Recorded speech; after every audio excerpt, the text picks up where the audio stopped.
আসসালামু আলাইকুম ওয়ারাহমাতুল্লাহ। আমি মালিহা শারমিন। আপনাদের স্বাগত জানাচ্ছি অনলাইন ইসলামিক টিভিতে। আশা করি আপনারা সবাই আল্লাহ তাআলার অশেষ রহমতে ভালো আছেন। আজকে আমরা তাহাজ্জুদ নামাজের অলৌকিক শক্তি বিষয়ে সহজভাবে আলোচনা করব ইনশাআল্লাহ। জীবনের কোনো এক পর্যায়ে আমরা সবাই এমন পরিস্থিতির মুখোমুখি হই যখন চারদিকে সব দরজা বন্ধ মনে হয়।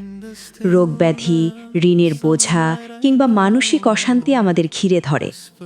এমন কঠিন সময়ে মুমিনের সবচেয়ে বড় অস্ত্র হল তাহাজ্জুদ নামাজ। ফরজ নামাজের পর সবচেয়ে মর্যাদাপূর্ণ ইবাদত হল রাতের এই শেষ প্রহরে আল্লাহর সামনে দাঁড়ানো। তাহাজ্জুদ নামাজের অলৌকিক শক্তির মূল রহস্য লুকিয়ে আছে এর সময়ের মধ্যে। যখন পুরো পৃথিবী গভীর ঘুমে মগ্ন, তখন আল্লাহ তাআলা দুনিয়ার আকাশে নেমে আসেন এবং ডাকতে থাকেন, কে আছো আমার কাছে ক্ষমা চাইবে, আমি তাকে ক্ষমা করে দেব। কে আছো আমার কাছে রিজিক চাইবে, আমি তাকে রিজিক দেব। কে আছো বিপদে পড়েছ, আমি তার বিপদ দূর করে দেব। এটি সহিহ মুসলিমের 758 নম্বর হাদিসে বর্ণিত হয়েছে।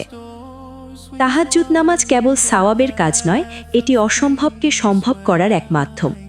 কোরআনে আল্লাহ তাআলা সূরা বানী ইসরাঈলের ৭৯ নম্বর আয়াতে বলেছেন যে তাহাজ্জুদ পড়ার মাধ্যমে আল্লাহ আপনাকে মাকামে মাহমুদ বা এক প্রশংসিত স্থানে পৌঁছে দেবেন। এর মানে হল দুনিয়া ও আখেরাতে আপনার সম্মান বৃদ্ধি পাবে। অনেক বড় বড় ওলামায়ে কেরাম এবং আল্লাহর অলিরা বলেছেন, তুমি যদি এমন কিছু চাও যা তোমার কপালে নেই বলে মনে হচ্ছে, তবে তাহাজ্জুদে গিয়ে আল্লাহর কাছে কাঁদো। কারণ তাহাজ্জুদের দোয়া লক্ষ্যভ্রষ্ট হয় না।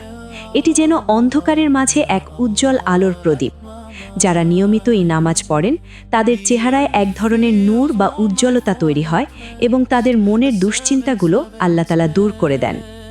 তাহাজ্জুদ পড়ার নিয়ম খুব সহজ। এশার নামাজের পর থেকে সুবহে সাদিকের আগ পর্যন্ত যে কোনো সময় এই নামাজ পড়া যায়। তবে রাতের শেষ তৃতীয়াংশ হল সবচেয়ে উত্তম সময়। অন্তত 2 রাকাত করে এই নামাজ শুরু করুন। আপনার মনের সব না বলা কথা, সব কষ্ট সিজদায় গিয়ে আল্লাহর কাছে বলুন। দেখবেন আপনার অবাধ্য পরিস্থিতিগুলো অলৌকিকভাবে আপনার অনুকূলে আসতে শুরু করেছে। আল্লাহ আমাদের সবাইকে নিয়মিত তাহাজ্জুদ পড়ার তৌফিক দান করুন এবং আমাদের মনের নেক আশাগুলো কবুল করুন। আমিন। আজকের ভিডিওটি যদি আপনার উপকারে আসে তবে অবশ্যই লাইক দিবেন এবং আপনার বন্ধুদের সাথে শেয়ার করবেন। আর ইসলামী মাসাইল নিয়ে আপনাদের মনে কোনো প্রশ্ন থাকলে কমেন্ট বক্সে জানাতে ভুলবেন না। আমি ইনশাআল্লাহ পরবর্তী ভিডিওতে সেগুলো নিয়ে আলোচনার চেষ্টা করব। দেখা হবে পরবর্তী ভিডিওতে। ততক্ষণ পর্যন্ত সবাই ভালো থাকুন, সুস্থ থাকুন।